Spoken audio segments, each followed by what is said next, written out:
Selamat datang pada materi transistor. Pada materi ini kita akan membahas tentang prinsip kerja, kode dan aplikasi dari transistor. Pembahasan pertama adalah prinsip kerja transistor. Transistor dibentuk dari dua buah dioda, di mana kutub yang sama dioda digabungkan.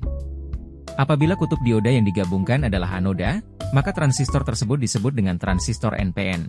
Dan jika kutub dioda yang digabungkan tersebut adalah negatif, maka transistor tersebut berjenis PNP. Transistor berfungsi sebagai penguat arus, daya dan tegangan, pembangkit gelombang sinusoida dan sebagai saklar elektronik. Untuk menjelaskan mengenai cara kerja transistor NPN secara hidrolik, kita dapat lihat gambar berikut, keran dalam keadaan tertutup. Aliran oli yang dihasilkan pompa tidak dapat masuk ke bagian bawah dari spol valve melalui saluran B. Akibatnya spol tetap menutup aliran dari kolektor ke emitor karena tekanan spring. Pada gambar selanjutnya, keran dibuka sedikit, memungkinkan sejumlah oli masuk ke bagian bawah spol, dan menekan spol ke atas melawan spring. Namun karena tekanan oli di bagian bawah lemah, spol hanya terangkat sedikit. Saat ini terjadi aliran dari kolektor ke emitor. Pada gambar selanjutnya, keran dibuka lebih besar. Akibatnya presura yang terbangkit di bagian bawah spol cukup besar untuk membuka spol lebih besar. Aliran oli dari kolektor ke emitor akan lebih besar secara proporsional. Gambar tersebut menunjukkan prinsip kerja transistor NPN, terminal basis ke emitter diberikan bias maju, sedangkan antara kolektor ke basis diberikan bias mundur, yang menyebabkan lapisan defleksi antara kolektor dan basis semakin jauh, sehingga tidak terjadi aliran elektron. Terminal antara kolektor dengan basis ini disebut hubungan terbuka. Terminal basis emitter diberikan bias maju supaya transistor memperoleh tegangan dropnya. Sehingga VBE mencapai tegangan kerja kisaran 0,3 sampai 0,7 volt tergantung dari material penyusunnya. Pada gambar tersebut, dijelaskan cara kerja transistor NPN. Transistor di sini diibaratkan pula dengan sebuah relay yang dua kakinya dihubungkan bersama, namun sedikit berbeda dengan tipe PNP. Bila relay dirangkai seperti pada gambar, kaki basis harus dihubungkan dengan positif baterai agar rangkaian dapat bekerja untuk menghidupkan lampu. Pada gambar selanjutnya akan membahas tentang prinsip kerja transistor PNP. Pada gambar tersebut, keran dalam keadaan tertutup. Oli akan mengisi pada sisi atas spol dan membantu spring untuk menekan spol ke bawah. Pada bagian bawah spol bekerja pula tekanan oli. Namun karena di bagian atas dibantu oleh tekanan dari spring, maka spol akan tetap terdorong ke bawah dan menutup aliran dari emitor ke kolektor.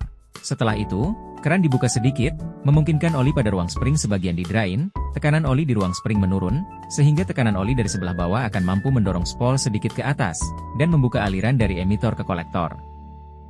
Selanjutnya, keran dibuka lebih lebar, hingga semua oli di ruang spring di-drain. Saat ini tekanan oli di bagian bawah spol hanya berhadapan dengan spring. Dan karena spring didesain lebih lemah, maka spol akan terangkat ke atas lebih jauh, dan aliran oli dari emitor ke kolektor menjadi lebih besar. Pada prinsipnya, cara kerja transistor PNP sama dengan NPN, hanya saja arus mengalir dari emitter ke kolektor. Terminal basis emitter diberikan bias maju dan antara basis kolektor diberikan bias mundur. Saat tegangan VBE sudah mencapai tegangan dropnya, maka arus akan mengalir secara besar-besaran melalui emitter menuju kolektor. Transistor di sini digantikan oleh sebuah relay yang dua buah kakinya dihubungkan bersama. Bila relay dihubungkan sedemikian rupa seperti gambar, maka kaki B harus dihubungkan dengan negatif baterai agar rangkaian dapat bekerja untuk menghidupkan lampu.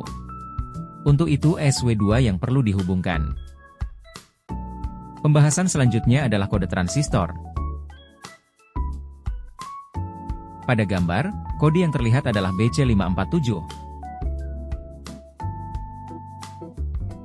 Keterangannya 1 adalah huruf pertama, 2 adalah huruf kedua, dan 3 adalah nomor seri. B merupakan transistor berbahan silikon, C adalah transistor frekuensi rendah atau bukan transistor daya. Jadi BC547 menandakan transistor untuk frekuensi rendah yang terbuat dari bahan silikon. Berikut merupakan arti huruf dan kode transistor buatan Eropa. Untuk menentukan kaki basis transistor dapat melakukan 6 kombinasi probe ohmmeter pada selektor kali 10 ohm. Dimisalkan 3 kaki terminal transistor secara berurutan dinamai ABC. Penentuan kaki basis transistor dapat dilihat pada gambar. Basis transistor akan berkutub positif jika probe hitam ohmmeter dihubungkan dengan salah satu terminal transistor, misalkan A, maka untuk probe merah saat dihubungkan dengan terminal B transistor harus menunjukkan nilai resistansi yang rendah. Begitupun saat probe merah dihubungkan ke terminal C, transistor juga menunjukkan nilai resistansi yang rendah. Jika probe hitam dihubungkan ke terminal A transistor dan probe merah dihubungkan ke terminal B dan C, kemudian nilai tahanan adalah tak hingga, berarti A bukanlah sebagai terminal basis transistor. Basis transistor diketahui jika salah satu probe di terminal transistor tetap sementara probe yang lain dipindahkan ke dua terminal transistor yang lainnya dan menghasilkan nilai tahanan yang rendah seperti gambar. Jika probe yang tetap adalah hitam maka basis transistor berkutub positif sehingga transistornya jenis NPN. Sedangkan jika probe merah yang menjadi basis transistor maka jenis transistornya adalah PNP. Cara murah untuk menentukan masing-masing terminal transistor adalah dengan melihat datasheet transistor. Langkah pertama, ketik di Google kode transistor yang ingin dicari.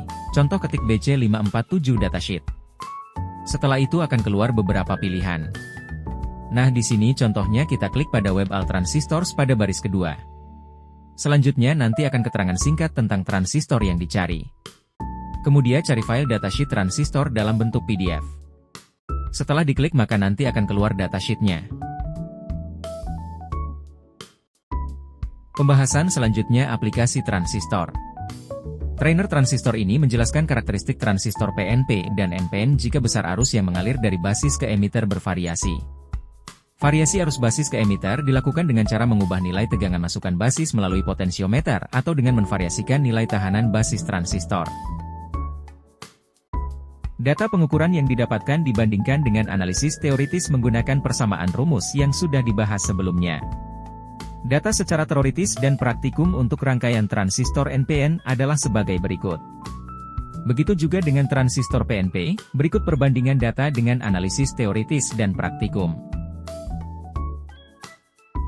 Penguat common basis digunakan sebagai penguat tegangan. Penguat common basis adalah penguat di mana terminal basis dimasakkan, masukan dimasukkan ke emitter dan keluaran diambil dari kolektor. Penguat common emitter digunakan sebagai penguat tegangan. Pada rangkaian ini emitter digroundkan atau ditanahkan, yang menjadi masukan adalah basis, dan keluaran adalah kolektor dengan menggunakan penguat common emitter sinyal DC seperti gambar. Maka parameter transistor dapat diketahui secara matematika sebagai berikut. IB sama dengan VBB kurang VB bagi RB, IC sama dengan beta DC kali IB, VC sama dengan VCC kurang IC kali RC. Parameter penguat transistor common emitter dengan sinyal AC adalah seperti gambar berikut. Dengan rumus, V sama dengan VBB kurang VB, Y sama dengan V dibagi RE, Y tak hingga IC, VC sama dengan VCC kurang IC kali RC, VC sama dengan VC kurang V. Penguat common kolektor digunakan sebagai penguat arus. Rangkaian ini hampir sama dengan common emitter tetapi keluarannya diambil dari emitter. Masukan dihubungkan ke basis dan keluaran dihubungkan ke emitter. Rangkaian ini disebut juga dengan pengikut emitter, karena tegangan keluaran hampir sama dengan tegangan masukan. Rumusnya sebagai berikut, VBB sama dengan VCC kali R1 bagi R1 tambah R2. V sama dengan VBB kurang VB. Y sama dengan V bagi RE, VC sama dengan VCC. VC sama dengan VCC kurang V. Demikian penjelasan materi pada kesempatan kali ini, sampai bertemu di materi berikutnya.